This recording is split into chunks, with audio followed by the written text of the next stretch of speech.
In the 1970s, tens of thousands of young Western backpackers set out on the Hippie Trail. They navigated an overland route stretching from Europe through the Middle East and India into Southeast Asia, carrying travelers' checks and a counterculture ethos of radical trust. They were moving through a world of massive administrative blind spots. Policing was localized, computer databases were non-existent, and international travel relied on paper passports that were easily altered with a razor and glue. Charles Sobhraj saw this fractured landscape and realized its potential. He recognized that the exact things these travelers sought, isolation and a break from authority, made them perfect targets. He targeted these backpackers to harvest their identities. By eliminating the original owner of a passport, he could assume their name and move across borders as if he were invisible to the system. To Sobhraj, human life was governed by a cold utility. A fresh passport and a book of traveler's checks carried immense value, while the person holding them was merely an obstacle to be cleared. The mechanics were terrifyingly simple. He would murder a traveler, peel the photograph off their passport, and replace it with his own. That single, crude modification allowed him to pass through customs checkpoints across Asia and Europe without suspicion. It raises a difficult question for the era. In a world with no biometric verification, how do you track a killer who intentionally inhabits the names and faces of his victims? Operating primarily out of Bangkok, Sobhraj utilized a technique of extreme psychological grooming. Posing as a charismatic gem dealer, he would befriend isolated backpackers and invite them back to his apartment. Once they were comfortable, he deployed his primary weapon. He administered heavy sedatives like Largactil and Mogadon, often telling his guests they were taking medication for dysentery. Looking at the signature line on this vintage check reveals his next step. He kept victims drugged for days, forcing them to sign over their documents. After extracting assets, he murdered them and set their bodies on fire to destroy their fingerprints and dental records. The methodology created a flawless loop.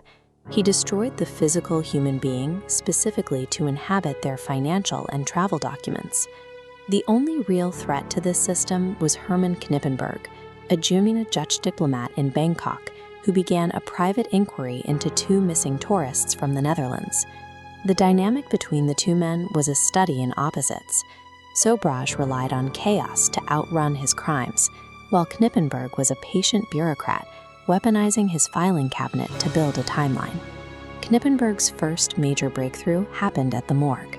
By cross-referencing missing persons reports with the dental records of two charred, unidentified bodies found in Thailand, he proved a definitive match. Inside Sobhraj's abandoned Bangkok apartment, Knippenberg found a hidden stash of stolen passports. These documents tied the Thai murders directly to a string of unsolved disappearances in Nepal. Local police had largely dismissed the dead backpackers as casualties of the drug culture, but Knippenberg's meticulous paper trail eventually forced the authorities to look at the evidence. Sobhraj applied that same manipulative psychology to the criminal justice system, treating prisons as stages to demonstrate his own perceived superiority. He set the precedent early. In 1971, while under arrest in Kabul, he feigned an illness, secretly drugged his hospital guards, and simply walked out of custody. But his most infamous stunt occurred in 1986 at India's Tihar jail, a high-security complex in New Delhi. Facing a potential extradition to Thailand that carried the death penalty, he engineered a way to remain in Indian custody. He claimed it was his birthday and ordered sweets for the prison staff. He had secretly laced the treats with massive doses of sedatives. Once the guards lost consciousness, Sobhraj took their keys and walked out the front gate. These escapes were acts of psychological theater, executed to humiliate the authorities and preserve his image as a man the system could not hold. For all his success at breaking out of prison, his arrests were consistently the result of his own careless logistical errors. In July 1976, he attempted to drug an entire tour group of 60 French students in a New Delhi hotel. He miscalculated the dosage of the sedatives, And instead of passing out in their rooms, the students began violently collapsing in the hotel lobby, leading to his capture. Decades later, in 2003, he made an even stranger miscalculation. After serving his time in India, he was living a free life in Paris. Yet he chose to board a flight to Kathmandu, the site of his most brazen murders. Driven by a need for attention, he didn't even try to hide. He gambled openly in a local casino, where a Nepalese journalist easily recognized his face and alerted the police. Ultimately, Sobhraj's narcissism simply outpaced his caution, leading him directly into a prison cell his intelligence had spent decades avoiding. The irony of his 2004 murder trial in Nepal is how the prosecution secured their guilty verdict. They had no physical bodies left to test, no murder weapons, and no DNA forensics. The entire conviction relied on the decades-old paper trail Herman Knippenberg had preserved, specifically the photocopies of hotel guest registries bearing Sobhraj's handwriting and the records of the stolen Dutch passports.